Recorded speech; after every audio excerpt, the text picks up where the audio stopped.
Pois ben, xa sabéis que o título da charla é Só a ciencia nos librará da pandemia, nos rescatará ben, é o tema, non? É o tema de hoxe en día e espero que darvos unha perspectiva un poquinho rápida, non moi profunda nalgúns temas, polo tanto, como ben dixo Inés, non dubidedes en ou mandarme un correo ou responder ou mandarme as preguntas despois pola canle de YouTube. Pois deixádeme presentarme un pouquiño antes, pois como ben comentou Inés, eu son de Bretoña, aquí no Concello da Pastoriza, na Terra Chá, e fun a este colexio de aquí, que é o Colexio Público de Bretoña, e despois fun ao Instituto de Meira, no Pedregal de Irimia. Pero despois desto, dende logo empecé a carreira en Santiago de Compostela, molecular. Bueno, podedes mutar os micrófonos así. Como se ben, aquí xa, este foi o meu primeiro laboratorio. Quero mostrarvos aquí en dúas diapositivas, máis que nada, un pouco para que me coñezades a miña traxectoria, non? Este foi o meu laboratorio na Facultade de Medicina, no Departamento de Fisioloxía. Despois fixen a tese doutoral en Neurociencias e un máster en Barcelona, na Autónoma, e despois tocoume a etapa postdoutoral, que a fixen en París, estive ali uns anos na Universidade Pierre Marie Curie, pois no Hospital Robert de Bré, que tamén é un centro de investigación ali. E xa fai 10 anos que vivo aquí nos Estados Unidos. Primeiro empecé a traballar nos Institutos Nacionais de Saúde, en Bethesda, en Maryland, tamén na Uniforme Service University, que é unha universidade militar, moi pretiño do NIH, e despois pasei 4 anos traballando na Georgetown University, que é no Departamento de Neurociencias como profesora neurocientífica. Pero fai 2 anos, pois decidimos vir aquí, a Houston, no estado de Texas, e traballo aquí no que vedes, no Centro Médico Mirande do Mundo, que é o Centro Médico do Texas Medical Center, non? Todos estes edificios que vedes aquí son centros de investigación, hospitais e universidades. Este edificio que vedes aquí é o meu donde traballo. Aquí fixe unha amplificación para que vexades como é un instituto de investigación que está vencellando a un hospital. E aquí arriba, no piso número 10, está a miña oficina. Ben se nota que teño a bandeira. Pois, como vedes, hai que estudiar un pouco, pero máis que nada hai que ter a capacidade de cambiar de sitios para ir aumentando no teu currículum. É unha etapa formativa, ten distintas fases, pero tamén, como ben debuxou aquí nesta viñeta Kiko da Silva, pois por fin atopei financiamento para a miña investigación, non? Pois é eso, moitas veces cando cambiei de institución ou de universidade foi para buscar mellores oportunidades para financiar os meus proxectos. Pero ben, aquí xa non acabouse a falar de min, ora toca o tema que toca, e como ben sabedes, esta é unha fotografía do coronavirus. Estaréis moi cansas de escoitar falar do coronavirus, pero ben, é certo que, como ben sabeis, outros profesionais da saúde e os sanitarios están aínda máis cansos, non? A parte de moitos deles que faleceron e outros que si infectaron, pero estes datos son bastante apoballadores, non? O 80% dos sanitarios sufre estrés e o 40% teñen un cansancio emocional. Por tanto, hai que seguir investigando, hai que saber, hai que coñecer o virus, hai que saber manexalo con tratamentos ou con vacinas, e para o final temos que aprender a controlar. Como sabedes, o SARS-CoV denominarse o síndrome respiratorio agudo do coronavirus 2, ten orixe zoonótica, é unha zoonose que se orixinou nos morcegos de ferradura, sufriu unha mutación e pasouse a unha especie terminal antes de chegar a xente. Sabemos que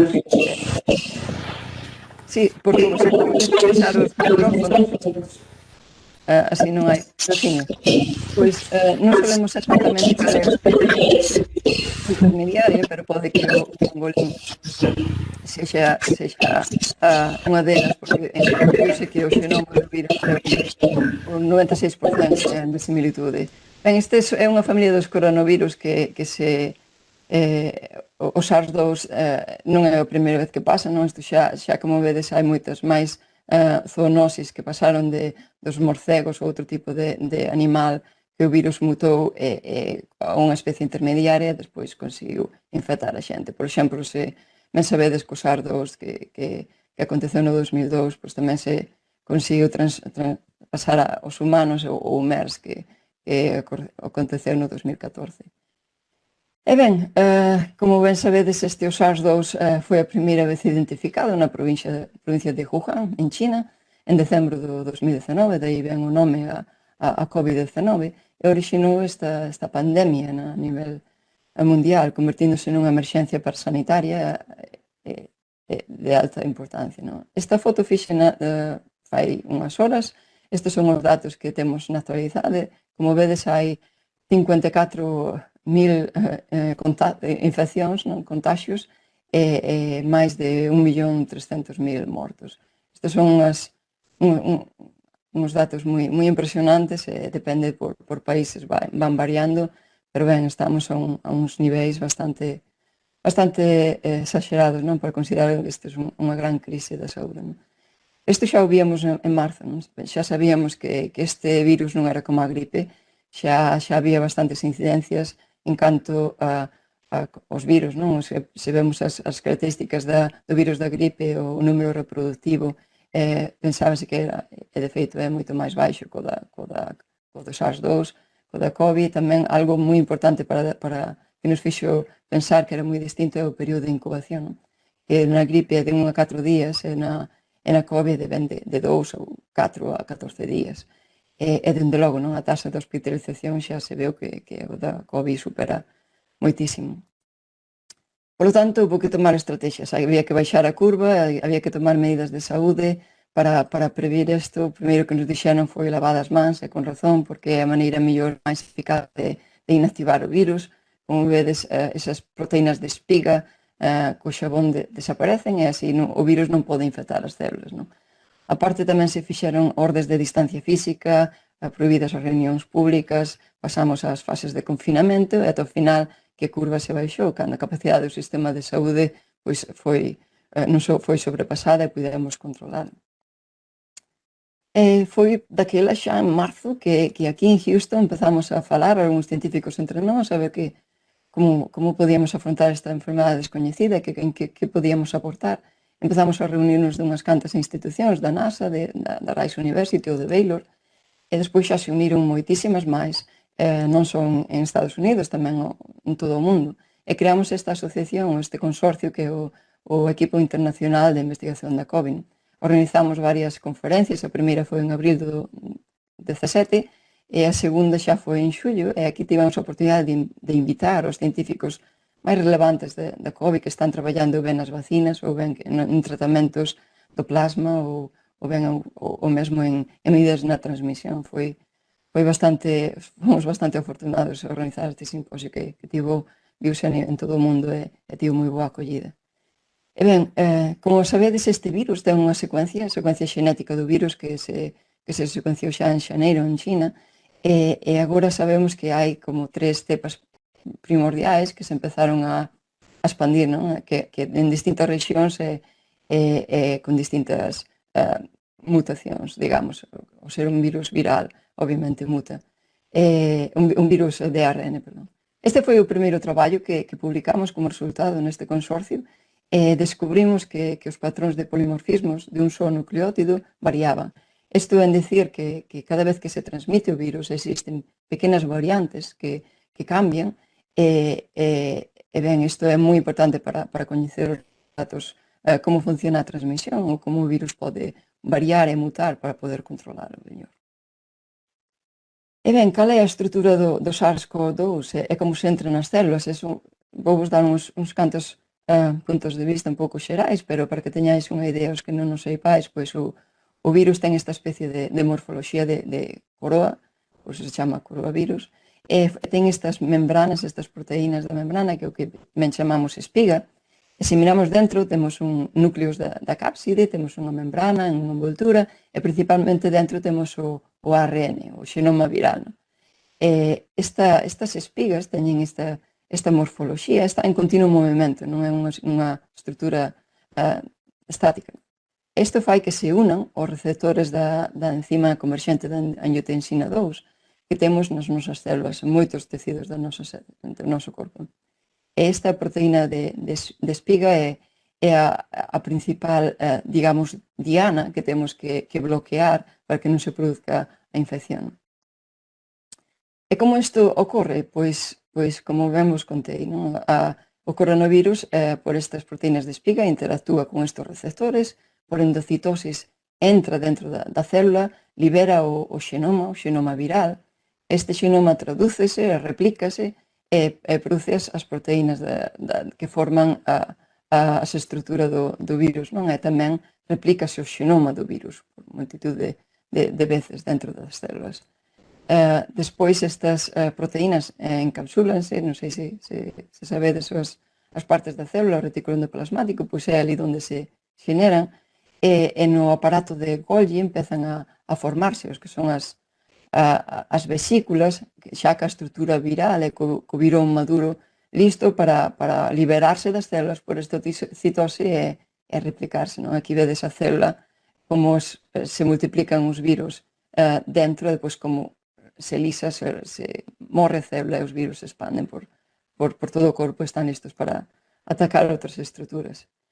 Onde están estes receptores, os que sirven de anclaxe? Pois moitos tecidos e moitos órganos. Temos no cerebro, no esófago, dende logo nos pulmóns, que hai unha concentración moi alta, de que é unha enfermedade respiratoria, un virus respiratorio é o que primeiro afecta, non? Pero tamén o temos no estómago, nos intestinos, fígado, no colon, nas riles, e sobre todo na vasculatura, e isto é moi importante cando miramos as enfermedades vasculares que causa a COVID, pois sabemos que é porque as células endoteliais teñen alta concentración destes receptores EC2, non? No corazón tamén, etc. Xa son moitos órganos que poden ser afectados, non? Por lo tanto, iso podenos dar unha idea do que é a severidade, por onde van os síntomas e cales son as vulnerabilidades desta enfermedade. Os síntomas, creo que xa todos os coñeceis, non? A maioría deles son leves ou moderados, como 80%, pero non hai xente que ten síntomas máis graves. Os leves, pois ben sabedes, a tose, falta de aire, non se pode respirar ben, febre, dor muscular, vómitos, diarrea, e sobre todo tamén na maioría da xente, máis da metade da xente ten unha pérdida de gosto do olfato. As consecuencias graves pois poden ser dende o síndrome de dificultade respiratoria, que a hiperventilación, que non podemos respirar, danos cardíacos, incluso xente desenrola ictus, problemas neurolóxicos, un síndrome inflamatorio multisistémico, que este é o que acontece nos nenos que enferman gravemente da COVID. Por lo tanto, hai que ter en conta todos estes factores e as vulnerabilidades. Hai moita xente que ten enfermedades previas persistentes que son máis vulnerables a desenrolar a severidade da COVID máis alta, non? Dende asma, hipertensión, diabetes, sobre todo a obesidade ou condicións neurolóxicas, pois son factores de risco que debemos de considerar para protexer esta xente máis vulnerable. E ben, non só afecta, como ben sabedes, non só este virus non se poden contagiar as persoas maiores, non? Dende logo. De feito, estes estudos demostraron por rangos de idade que as persoas que máis se infectan son a xente nova, entre dos 20 aos 29 anos. En vermello tedes os datos de Corea do Sur, en verde os datos en Italia. Como vedes, hai unha discrepancia aquí grande, simplemente explícase porque en Italia non se fixeron os test a xente que non tiña síntomas ou a xente que foi ao hospital, non? Empezáronse a facer estes test polo mes de marzo, pois bueno, cando realmente estaban mal da enfermedade, pero en Corea do Sur sí que se fixeron o test a todo o mundo e pudemos ver que realmente quen se infectaba máis era a xente nova, eran os que transmitían, digamos, a maior parte da enfermedade. E cando miramos como afecta as poboacións, obviamente sabemos que a xente máis vulnerable son os que teñen máis de 80 anos e hai un porcentaxe de síntomas máis severos, especialmente en homes maiores, máis de 60 anos, pero pódese considerar que afecta máis peor a partir dos 60 anos.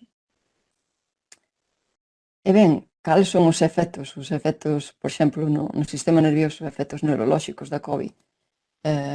O primeiro, infectados ou non, a COVID impactou emocionalmente nas nosas vidas e creounos estas curvas, estas montañas rusas de altos e baixos, de confinamentos, de que vai pasar, de incertidume. Isto xerou ansiedade, estrés e incluso en moitos casos depresión.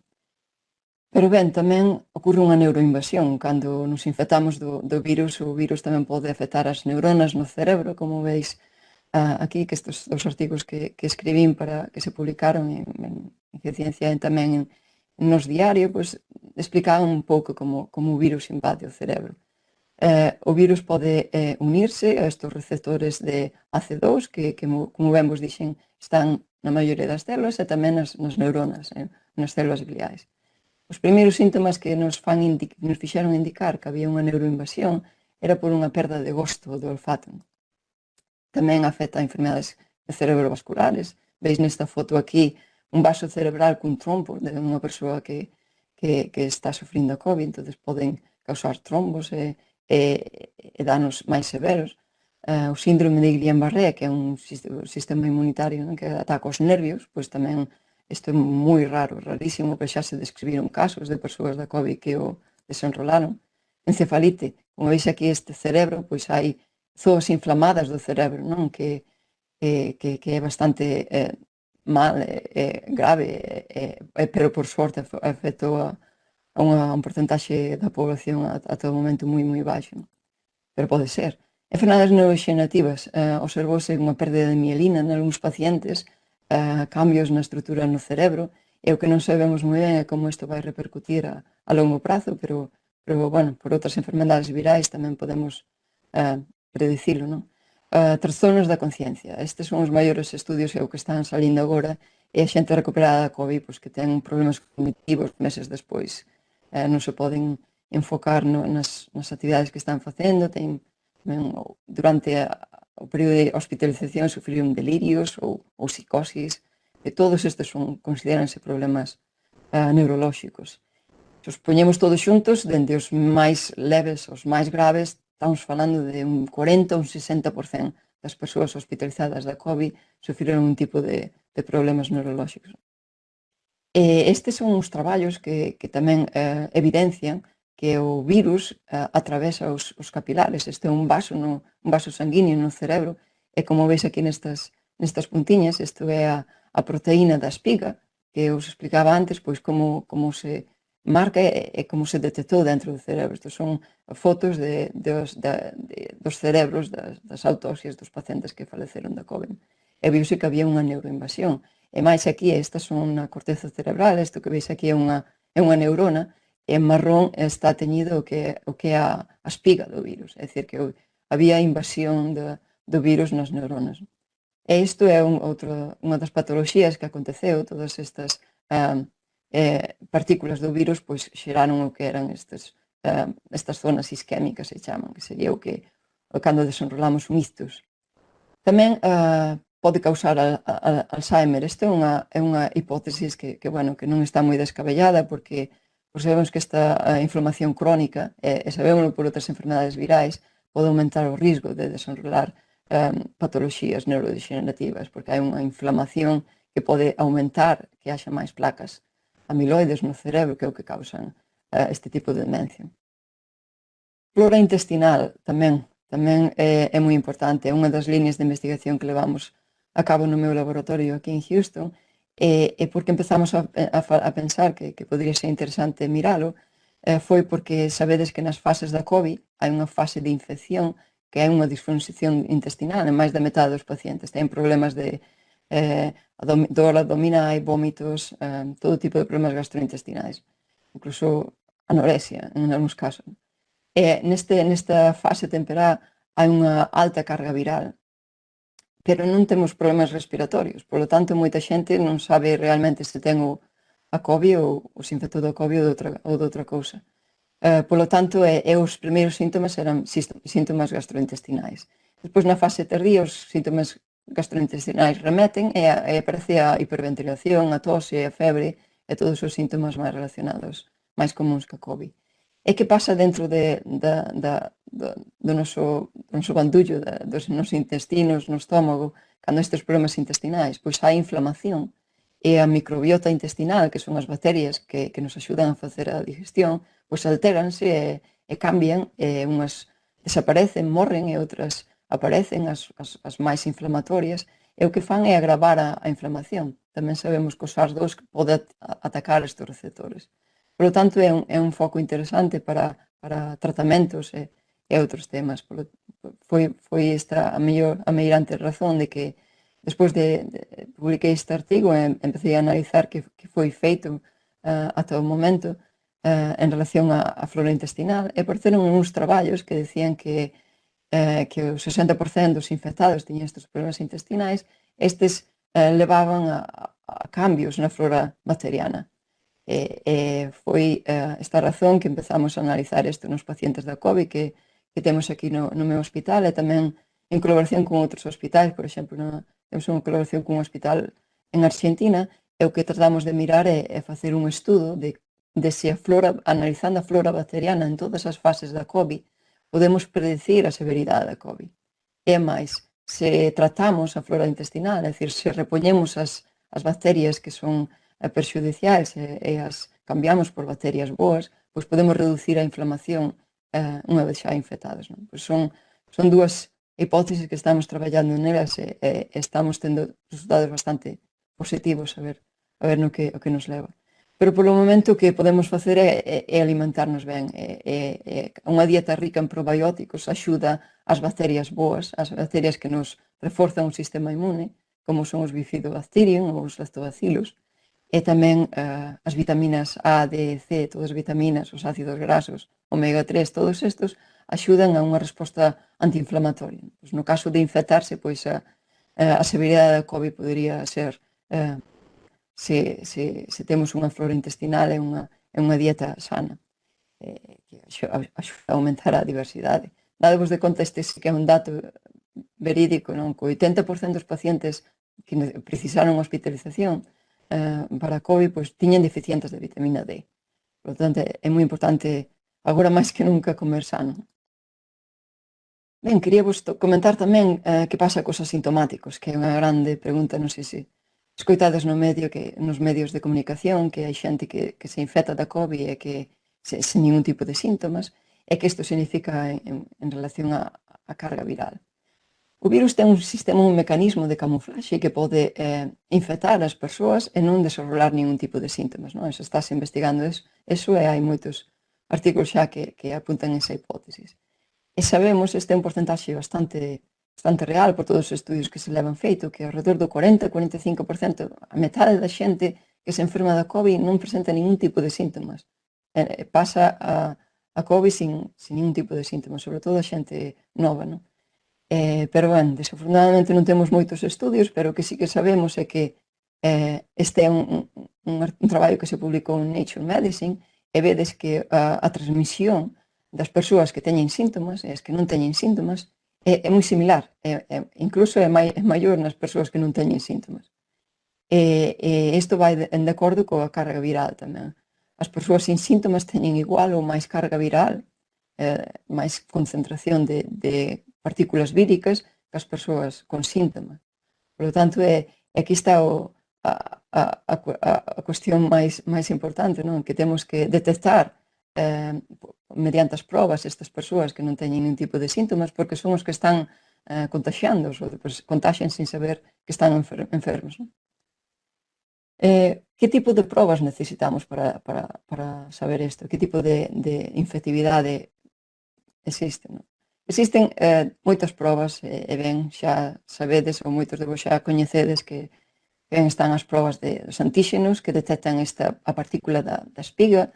Están a RT-PCR, que é máis coñecida, que máis vos son, que detecta chamase a proba molecular, que detecta o ARN do virus, e depois temos as probas serolóxicas, dos anticorpos. En que consisten? A proba de RT-PCR o que fai é amplificar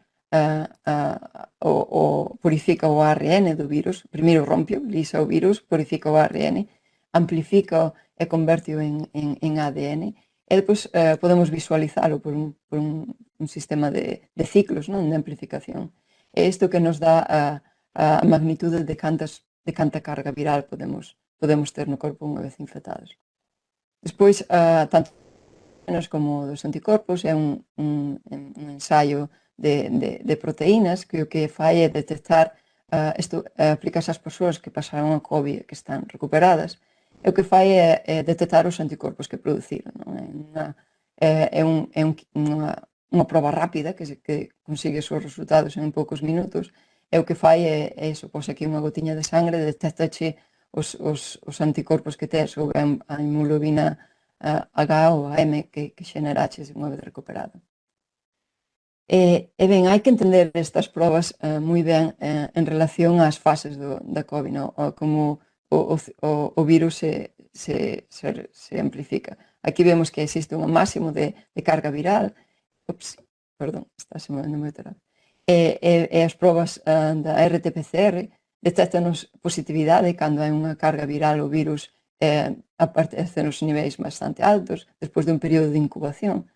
Estes son os días despois da infección. Normalmente pódense ter síntomas ou non, como ben sabedes, pero son durante este período longo onde se pode detectar a carga viral. O test dos antíxenos, sin embargo, detecta solamente cando é unha alta infectividade, cando a carga viral é máis alta. E despois temos o test dos anticorpos que non detecta nada cando estamos moi infecciosos, pero detectanos cando estamos producindo inmunidade, é dicir, os anticorpos M e depois os G, que é o que nos dá a inmunidade máis persistente, non, que pode durar dende os 4 ou 6 meses, polo que sabemos ata de agora. Polo tanto, vedes que é un período longo e hai que entender que probas estamos facendo dependendo de cando supostamente nos expoñemos ao virus e nos infectamos, cantos días durou o período de infectividade e os síntomas tamén é outra referencia para ter en conta. E aquí é importante interpretar os resultados de distintas maneiras, non? Pero temos que ter en conta que existen persoas infectadas que está ben identificalas, obviamente, pero o que sería máis importante é identificar as persoas que son infecciosas, é dicir, as persoas que poden transmitir. E isto son persoas que ou non teñen síntomas ou teñen metade. Entón, isto é o que debemos de resaltar, son este tipo de probas, non? Son probas rápidas, que pode ser ou ben unha mostra nasal na nariz ou na saliva, detecta unha alta carga viral, é dicir, no período de alta infectividade, cando estás máis contagioso, e son probas moi baratas. Aquí nos Estados Unidos, por exemplo, estánse vendendo por menos dun euro, non? É o que se debera de ter. A PCR é moi útil porque é moi sensible, non? É unha proba moi sensible, pero o que pasa é que pode detectar o virus cando xa non estás infeccioso, pero sigue che dando positivo, ou cando xusto antes de estar máis infeccioso. E non podemos saber cando estamos detectando este nivel ou este nivel. Por lo tanto, é unha proba un poquinho para mirala con lupa e interpretar a fase na que estamos en combinación con outras probas. Sabemos que é unha proba máis cara, sabemos que tarda máis tempo e é máis incómodo, non, para sacar a mostra, porque é nasofarinxe, entonces é un poquinho máis complicado. Polo tanto, penso que nos próximos meses o futuro serán este tipo de probas, non? As probas rápidas e frecuentes para facer na casa. Aquí nos Estados Unidos este é un anuncio na tele, como vedes que venden os test da saliva para a PCR nos supermercados, non? Podes ir a compralo e lévalo para casa e tes os resultados. Pois hai outros test máis baratos e máis rápidos, pero este, por exemplo, que vedes aquí é un test de tiras de papel que cambia de cor se eres infeccioso, e o que seguramente nos axudará realmente a controlar a transmisión. Por lo tanto, é o que comentábamos, non? Se todo o mundo tiver estas probas rápidas para o profesorado, esperamos que as empresas que as están fabricando pois poidan ter a aprobación e distribuílas toda a xente, pois isto axudaría moitísimo a controlar a transmisión, porque estaríamos detectando ao momento, non? As probas frecuentes e rápidas, a xente que realmente está infecciosa e non o sabe. Pero, bueno, todo chegará. O que íamos falar agora tamén algo de moi importante, que quizás é o máis importante desta presentación, que é os modos de transmisión, como o virus se transmite. Xa escoitastes moito desto seguro, pero ben, non sobra recordar que os contactos estreitos é o modo máis dominante de que se transmite o virus. As partículas sabéis que quedan no aire, as partículas virais, durante uns minutos ou horas, pois iso hai no que ter en conta. As superficies tamén son outra vía de transmisión, e tamén o contacto cas mostras dos pacientes, mostras de sangre, etc., que podemos estar en contacto e podemos nos infectar. Pero hai que evaluar todo isto dentro da óptica, dentro dos riscos. Os riscos varían do tipo e da duración, a exposición, os riscos tamén atópanse nos fogares, por exemplo, ou nos traballos, ou reunións sociais, onde se xunta moita xente. E ben, a transmisión, os primeiros estudos que temos xa dende abril, falábamos que os aerosois era unha importante fonte de transmisión. Neste artigo, como veis, analizaron o SARS-2 da COVID-19 e o SARS-1, que era do outro coronavirus, o anterior, do 2014. E para os dous, os aerosois era un dos factores máis importantes no que o virus era viable e se transmitían, e que podía durar ata 3 horas no aire.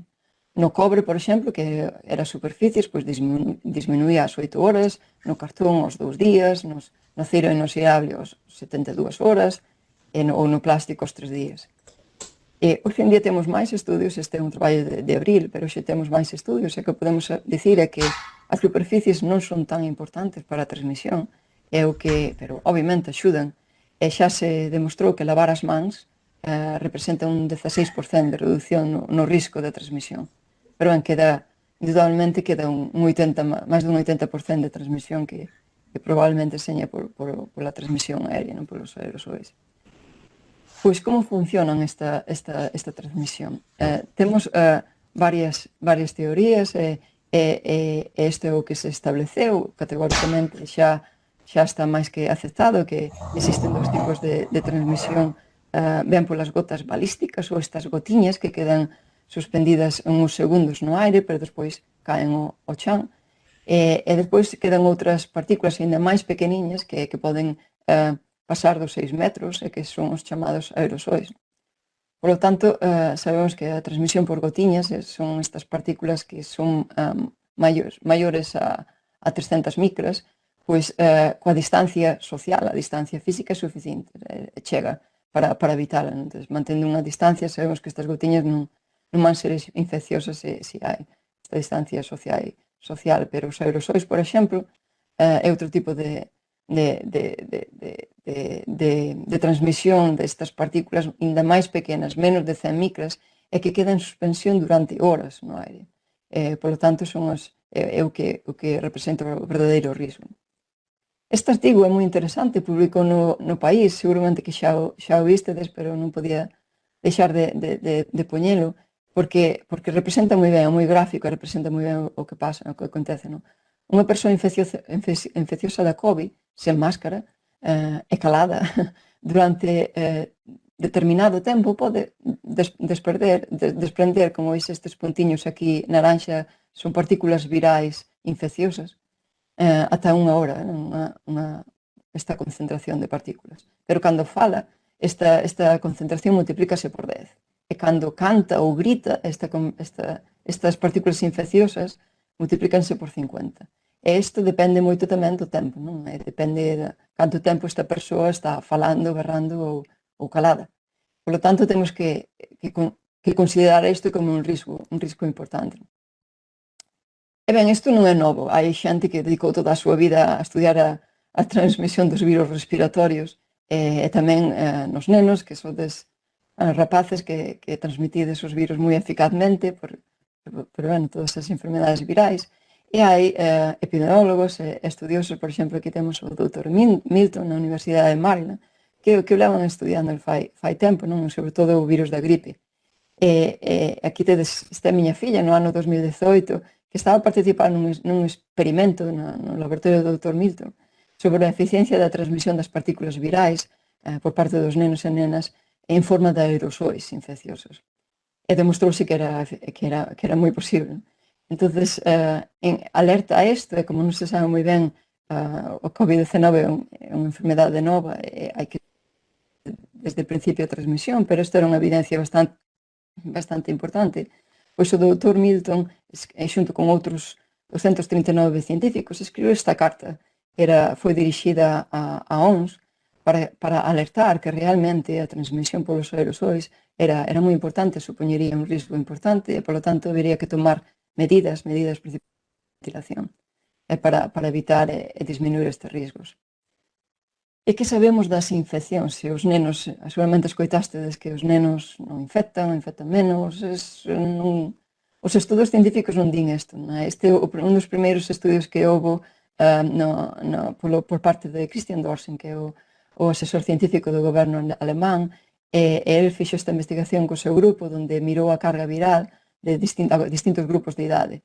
E como veis, algúns valores dos nenos de entre 0 a 6 anos, de 7 a 11 ou de 12 a 19, como veis, é moi similar ao que pasa na xente maior. Aquí hai máis puntiños porque, obviamente, hai máis probas para os adultos que para os nenos. Os nenos normalmente, ao non ter síntomas, non se fan as probas. Pero os poucos que lle fixeron as probas, pois vedes que había a mesma carga viral igual que os maiores. E é máis, este outro estudio tamén, hai moitísimos máis dende o mes de abril que se empezaron a avaliar a carga viral nos cativos. Nenos de menos de 5 anos tamén tiñen mesma carga viral que os rapaces de 18. Aquí este outro estudio tamén nos mostra que incluso cativos de 0 a 2 anos atopáronse niveis ata 100 veces maior de carga viral que pacientes adultos hospitalizados. Entonces, obviamente, teñen carga viral alta e tamén son transmisores e vectores da enfermidade. Tamén se viu que os síntomas varían. Curiosamente, os nenos menores de 6 anos teñen menos síntomas, menos síntomas respiratorios que os nenos de 6 a 13 ou de 14 a 20. Dependendo de cada idade, os síntomas tamén son distintos. Este último estudio, como vedes aquí tamén do alemán, fixéronse as probas de anticorpos a 40.000 cativos en Alemania para facer esta proba serolóxica para saber se realmente pasaran a COVID ou non.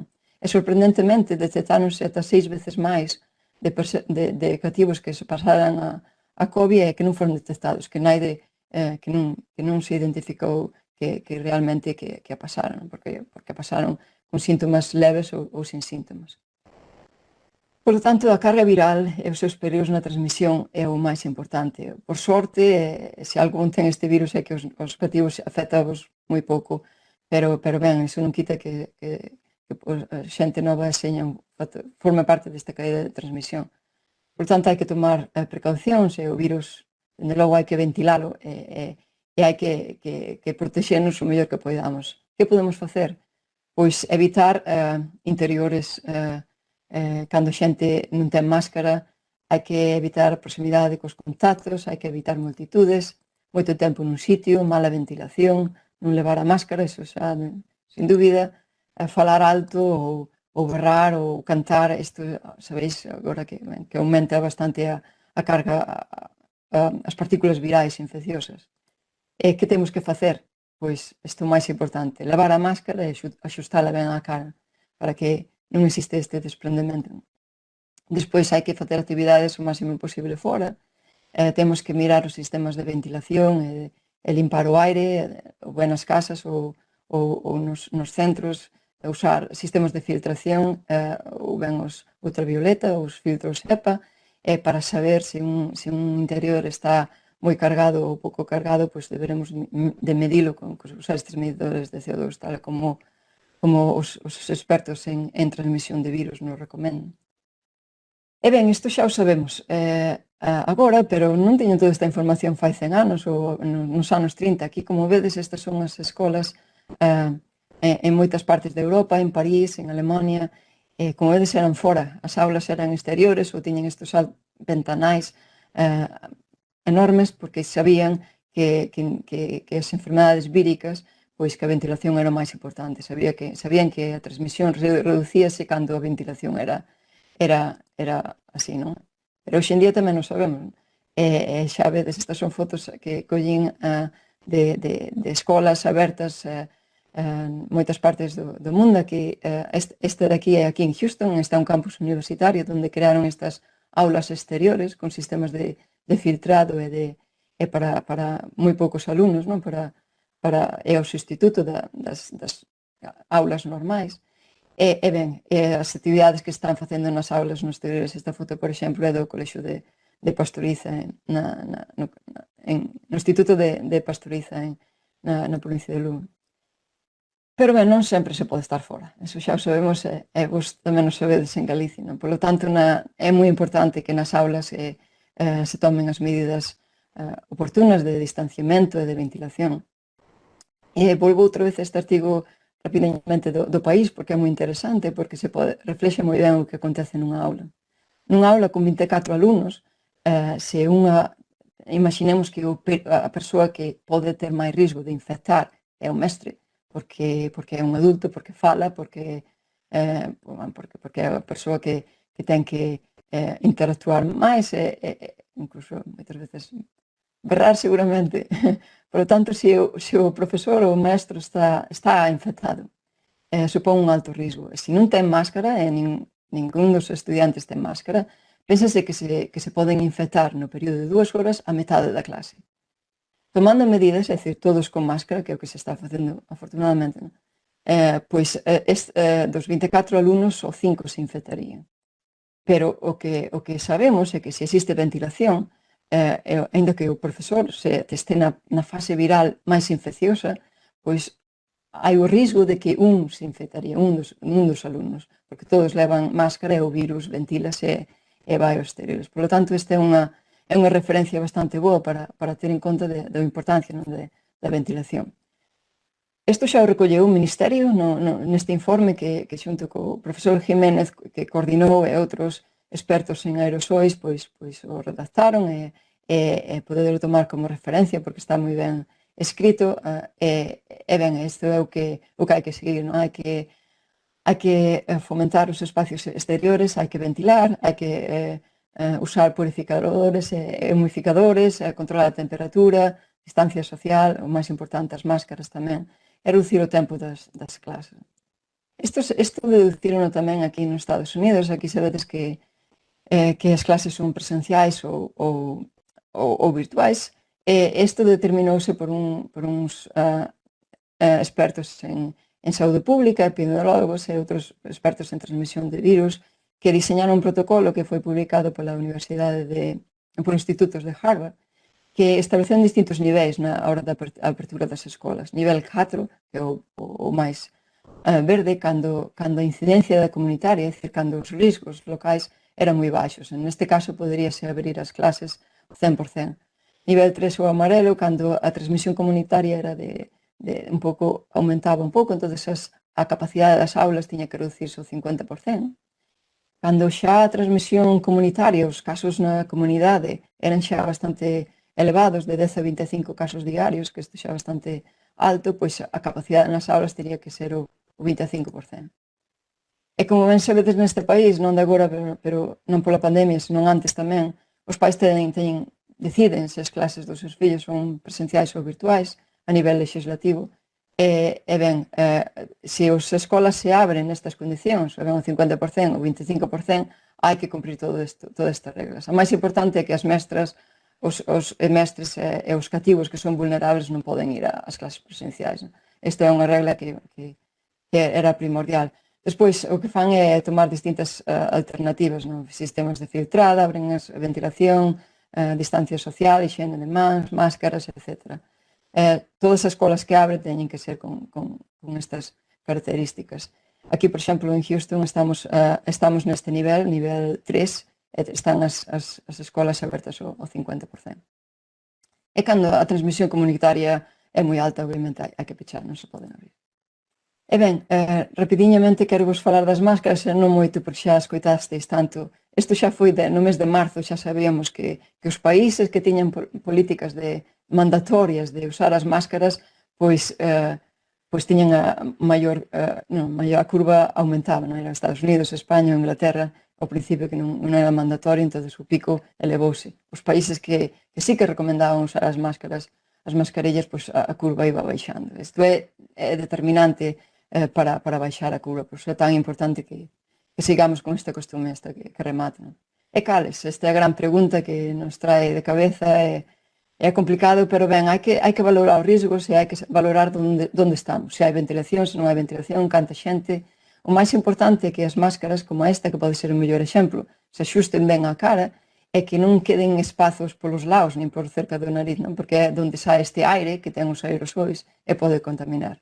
Estas especie de pantallas sen a máscara non valen para moito. Como veis, escapa o aire por aí e non sirve para reducir a infección por aerosois. E hai moitísimos estudios, que dicir, non sei, é un pouco complicado. Dicir, por exemplo, nestas analizándose todas estas máscaras e as mellores eran as máscaras cirúrxicas e as máscaras N95, que aquí e ali son as FP2, pero ben, tamén depende das capas. Unha máscara de tela, se leva un filtro, pois ten a mesma capacidade de filtración que unha FP2, por exemplo. Unha quirúrxica tamén, se combina con 2 ou 3 capas, ten a mesma efectividade, pero sobre todo que non queden estes ocos no medio.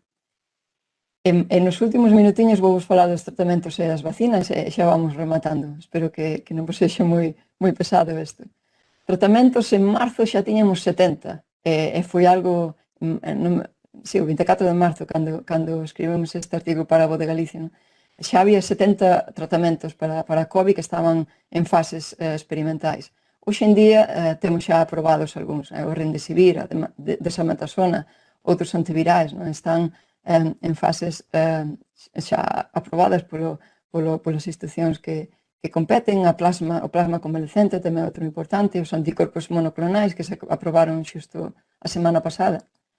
E como funcionan? Pois dependendo da vía do virus que explicamos. O Remdesivir, por exemplo, o que fai é bloquear a replicación do virus, outros que atacan as citoquinas que forman a inflamación, pois reducen a inflamación que causa o virus. Portanto, depende un pouco o que estamos falando. Se vos queréis quedar con 2 nomes, por exemplo, o Remdesivir foi aprobada e funciona bastante ben, un porcentaxe bastante alto das persoas que realmente están graves da COVID. A Dexametasona tamén funciona, reduce o estadio, a mortalidade nun 36% das persoas que requiren oxígeno, que están no ventilador. E temos outro que increíblemente xa na gripe do ano 18 se usou, e foi o primeiro tratamento que usou, que é o plasma convalescente. É o que suxire é que as persoas recuperadas producen anticorpos, entonces estes anticorpos son os que bloquean o virus. Pois o que temos que facer é un paciente recuperado da COVID, sacarlle sangre, recoller o plasma, este plasma avaliar os anticorpos que ten, dependendo das fases da infección. A infección as persoas recuperadas teñen máis ou menos anticorpos, pero avalíase, seleccionase e depois transfírese ao paciente da COVID. Este é un método que ainda non ten a aprobación completa porque se están analizando os estudios, pero é o máis barato, sin duda alguna, é o que máis podría funcionar. Este é o primeiro antiviral tamén, o primeiro tratamento que se aprobou para as persoas que teñen a COVID moderada, non severa. Trátase dun tratamento de anticorpos monoclonais, o mesmo que fai o plasma, pero isto a nivel máis artificial. Vacinas, tamén daqui vou pasar un poquinho rápido, pero como sabéis, as vacinas hai distintos tipos, xa seguramente todo isto xa vos lo explicaron nas clases, pero ben, o virus podese atenuar, podese inactivar, podemos usar as vacinas do ARN do virus para xerar as vacinas ou os vectores virais. Dependendo de cada tipo de de estrategias no desenrolo das vacinas, pois as compañías farmacéuticas que están a desenvolvelas, pois declínanse por unhas ou por outras. Non? Por exemplo, a de Oxford é a AstraZeneca, vai por esta, a de Moderna, por exemplo, elixiu as vacinas do tipo do ARN, ou outra, a Sinovac, que é a vacina china, pois decantouse polo virus inactivado. E como se fai unha vacina? Pois, primeiro hai que adaptalo, aislar o virus, adaptalo para a vacina, atenualo, inactivalo, descompoñelo, utilizar as pezas da espiga, por exemplo, e depois hai que diseñar por enxenería o medio, os vectores nos que se vai a transferir esta modificación do virus. Todo isto leva a mezclalo en unha solución e xa temos a vacina.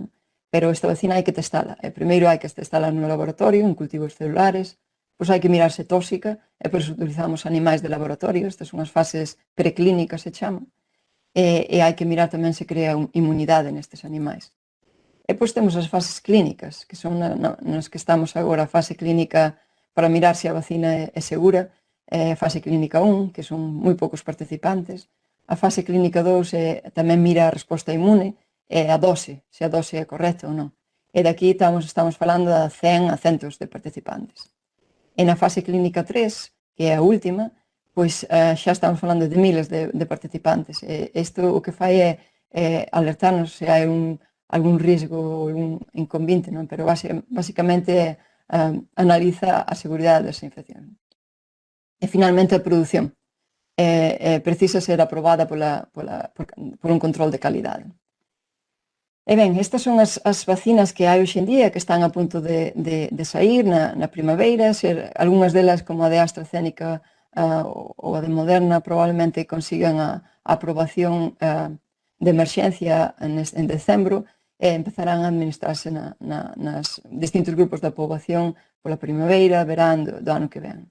Por tanto, as últimas noticias que saíron son moi boas, son máis eficaces do que pensamos, por lo tanto hai que esperar que salgan todos os resultados para analizar en profundidade e dar a aprobación final.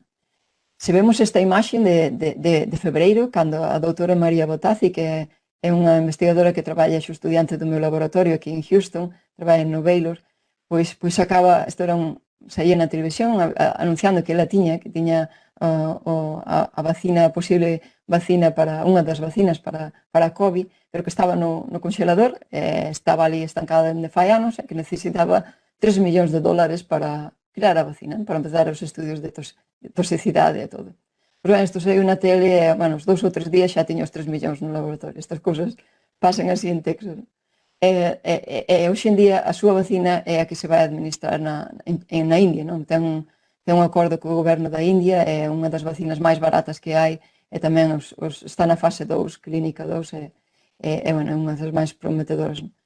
A doutora Isi tamén, que é Corbett, que a invitamos ao noso simposio, pois aquí está falando co famoso Anthony Fauci, o director do NIH, pois das fases iniciais da súa vacina en cultivos celulares, isto en marzo, e hoxe en día xa sabemos que esta vacina que está diseñando xa, hai os datos da fase clínica 3 que realmente aporta resposta inmune e resposta de anticorpos na xente maior, non? Entón, é dicir, de aquí a aquí só pasaron uns poucos meses. E ben, xa por último, quería, e non menos importante, quería comentarvos que é moi importante os efectos, non? Os efectos da COVID e non só os efectos durante a desenrolo da enfermedade, senón os efectos cando a xente, as secuelas que pode ter cando a xente está despois de recuperarse. As pegadas da COVID depois da enfermedade, realmente. Non, que este xeñal artigo que se publicou nos diarios, pois explica moi ben e dá distintos puntos de vista. E son serias, é dicir, hai os síntomas e as secuelas que poden persistir nalgúns dos enfermos recuperados, poden durar meses, e ben, pode ser unha fatiga máis predominante, pode haber un dor de cabeza meses despois de sufrir a COVID recuperado, non? Pode haber dende tose constante, estes son os distintos porcentaxes. Por tanto, temos que ter isto en conta, aplicar, desenrolar tratamentos tamén para as persoas a este nivel, non? E non quería deixar sin comentar este estudo que é bastante sorprendente, non? A xente Aquí nos Estados Unidos, sabéis que os xogadores de fútbol americano empezaron a liga fai un mes, e eles teñen que ter todos os tests e todos os chequeos, non? Entón, o que estaban encontrando é que moitos xogadores que padeceron a COVID, que pasaron a COVID sin síntomas, asintomáticos, pois atopáronse danos no pulmón, non? Despois de superala. Entón, isto é unha especie de alerta para pensar que indudablemente ainda xente nova e sen síntomas que meses despois poden desenrolar algún tipo de danos en algúns órganos. Por lo tanto, hai que terlo en conta e hai que procurar a toda costa non infectarse. Entón, tamén sabemos que os que realmente foron hospitalizados e que o 70% teñen secuelas ou algún tipo de síntomas meses despois. E isto deu moito que falar e vai seguir dando que falar. Creo que é un tema que ben que interesa porque ben, non hai que quitarnos da cabeza esta teoría da inmunidade de rebaño. E a pregunta final, cando volveremos á vida normal? O que temos que quitarnos da cabeza que isto non vai poder ser. A inmunidade de rebaño é dicir, veña, vamos infectarnos todos os que estamos ben e se xa somos inmunes e que máis dá? Pois xa, pero non funciona porque dous sálvanse e morren o resto. Entón non é unha boa idea. Isto tamén nos representaron nesta carta impresionante, non? Que escribiron a The Lancet 80 científicos e basicamente resumían nesta frase, non? Pensar que a inmunidade colectiva de rabaño vaise conseguir infectándose da COVID a xente non vulnerable é unha falacia perigosa e non apoiada pola evidencia científica. É como sabéis, por exemplo, 2 puntos. O 30% da poboación ten vulnerabilidades. Entón, estamos expoñendo a que o 30% da poboación desenrole patoloxías graves e severas da COVID. Outro punto importante, por exemplo, vai provocar confinamentos. Moita xente precisa ir ao hospital e o sistema hospitalario de saúde vai se colapsar outra vez. E ben, o máis importante é que controlando a transmisión comunitaria esta é a mellor maneira para protexer a saúde e a sociedade e ben, tamén, non menos importante, a economía. E xa para rematar, vedes esta foto de fai 100 anos, cando a gripe da pandemia do 1918 aconteceu. Estes son estudiantes de instituto tamén. Como vedes, as pancartas que tiñan eran bastante chamativas, non? Wear a mask or go to jail, pon a máscara ou vas para a cárcel. E así eran detaxantes porque a pandemia da gripe do ano 18 causou 40 millóns de falecidos, durou 2 anos e tamén era moi similar a un virus respiratorio que provocaba neumonía. A peste negra foi a pandemia número 1 e a da gripe, a gripe 18 considerase a segunda e a COVID a terceira pandemia en orde de importancia. Por lo tanto, cando sairemos desta? Pois a pandemia probablemente rematará unha vez que se distribuía unha vacina segura, eficaz a toda a poboación e probablemente mediremos esta duración desta pandemia en anos e non en meses. Por exemplo, 1 ano e medio, 2 anos, como mínimo. E ben, xa rematando, sinto moito que foi un pouco larga, pero ben, quería rematar dar as grazas, dar as grazas primeiro a todos os científicas e científicos que fixeron a ciencia que acabo de presentar. Moitos dos traballos que presentei pois foron feitos nos seus laboratorios, por eso, grazas á ciencia, principalmente, no que nos sacará nesta, porque enseñounos a conocer o virus, estános enseñando como manexalo, pero ben, principalmente gracias a vos e gracias a ciencia que me invitou a dar esta charla e ben, gracias a vos porque realmente sois vos os que ao final vades ter que controlalo. Así que poñamos todos a mellor actitude posible e ben, agora estou encantada de responder as vosas preguntas. Se algunha non entra, sabéis que podedes seguirme aquí no Twitter ou mandarme un correo ou toda esta información que acabo de explicar hoxe aquí podedela atopar nesta página web. Graciñas. Rematei. Aplaudís.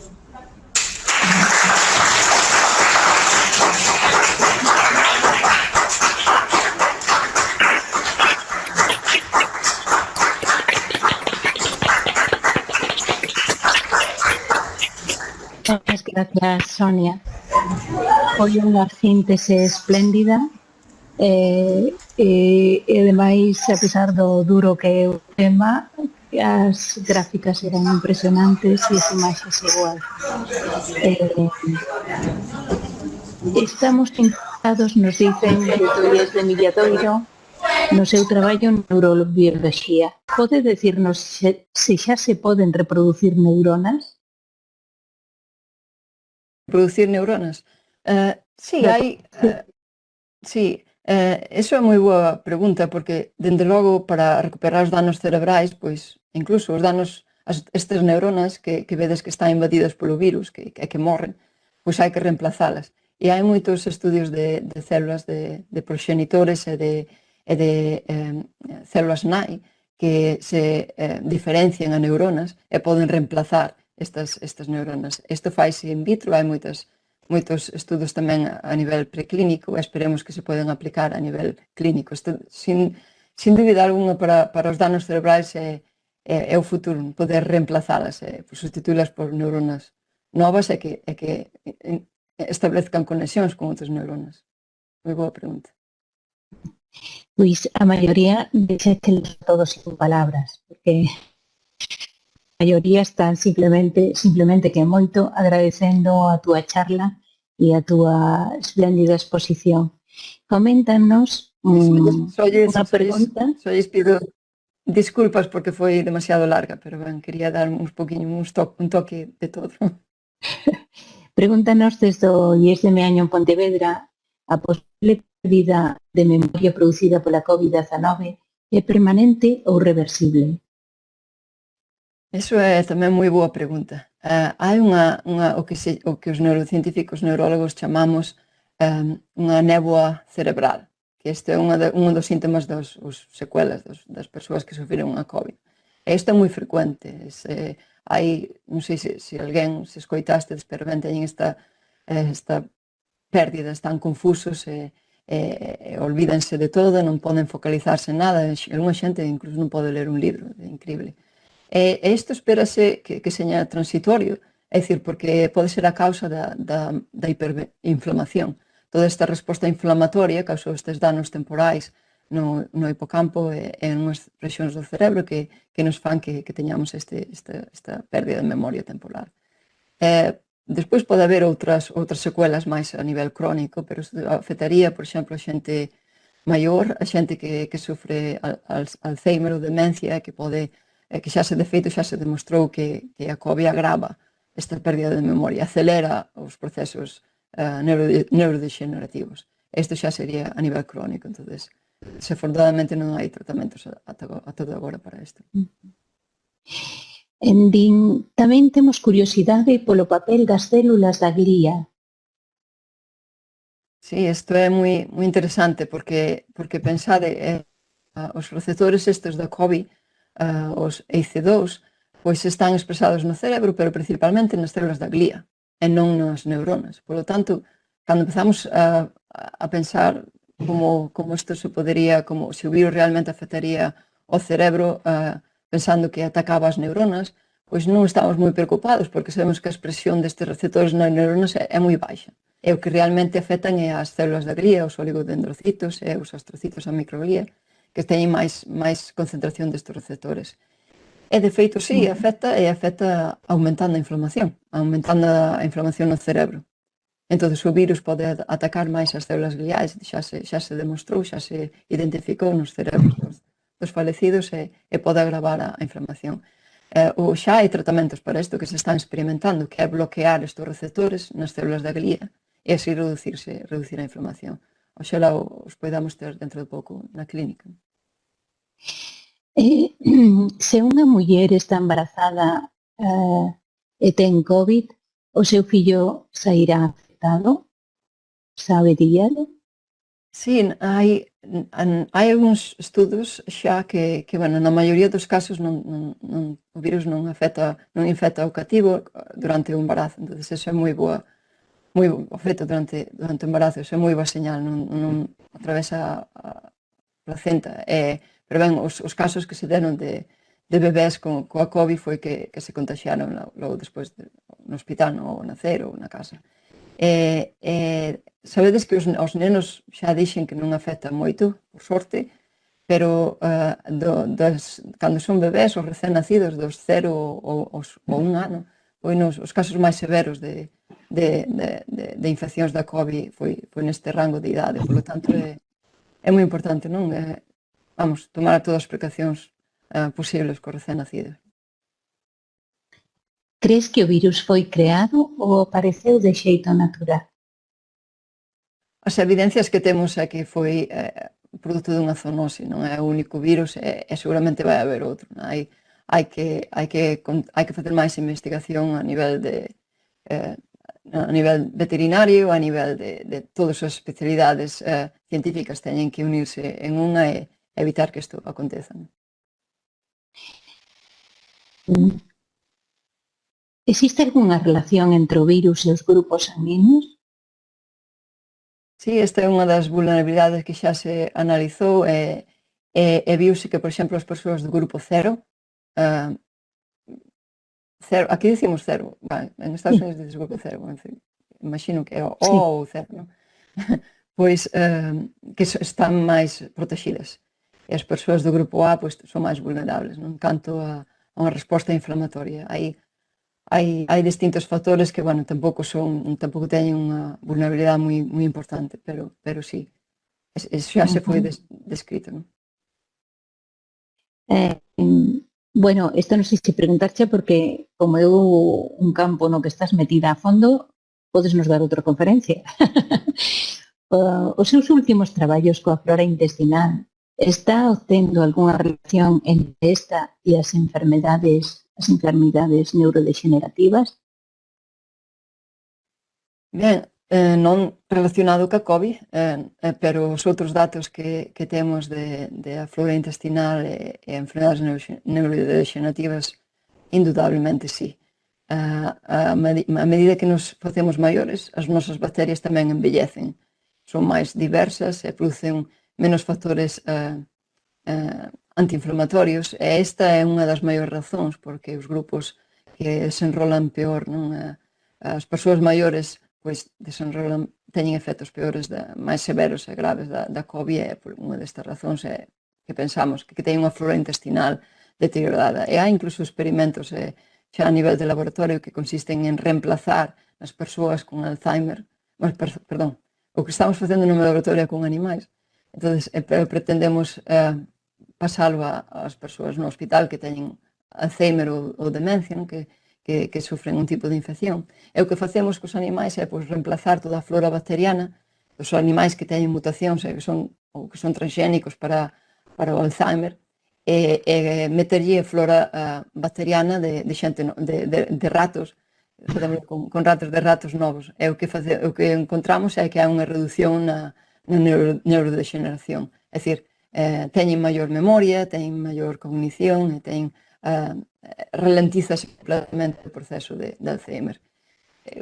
Esperemos que sexa unha das terapias no futuro que se poden aplicar en combinación con outras. Non é que estamos curando Alzheimer, senón que frenamos os procesos neurodegenerativos, modificando a flora bacteriana. Como están chegando tantas de repente non me dá tempo a clasificar, así que vou casi por orde. As cefaleas que producen a COVID poden ser crónicas? Depende do que consideremos crónicas, pero lamentablemente si representa como 30% das secuelas meses despois. Estou dicindo de 4 ou 6 meses.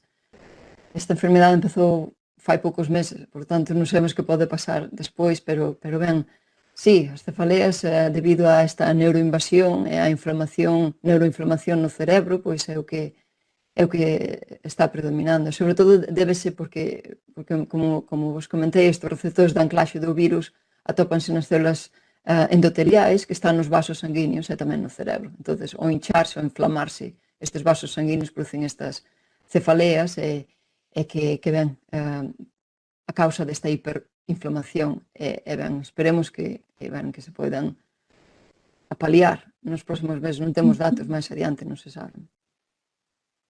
Bueno, nos quedan 2 minutillos. Que intelixencia para unha neurobióloga? Ese é demasiado para expresarlo así, nun minuto. Graciñas. Sí, Si Bueno, outra vez repito que se queredes mandarme outra máis pregunta, imagino que a proxección en YouTube quedará aberta e ali xa podo entrar e respondervos as preguntas máis que teñades na canle de YouTube de Diga Ciencia e ben, se queréis outra pregunta, se tes outra pregunta un pouco máis extensa, pois podedes mandar un correo. E se precisades toda esta información que vos din, as publicacións e todo, pois podedes entrar á miña páxina web e aí teño todos os artigos científicos e todas as publicacións e todo o que vos acabo de presentar aquí. bueno, pues ahora están entrando. Moitas gracias pola vosa paciencia e espero que vos gustara un pouco. Moitísimas gracias. Foi un placer e bueno, ahora sí que entraron todas as preguntas a mogollón, o sea que quedanche deberes, pero hoxe sabede que se levantou ás 5 da mañá porque temos 7 horas de diferencia e que bueno, ten que estar xa agotadísima. Moitas gracias, Sonia. Empezando o día con enerxía. Moitas gracias. Ánimos, sí, moitos ánimos a todos, moita responsabilidade que ben sabes que de vos depende de controlar o virus e ben, ánimos e esperemos que cando nos vexamos, pois oxalá seña sen máscaras e volvamos á vida normal dentro de pouco, verdad?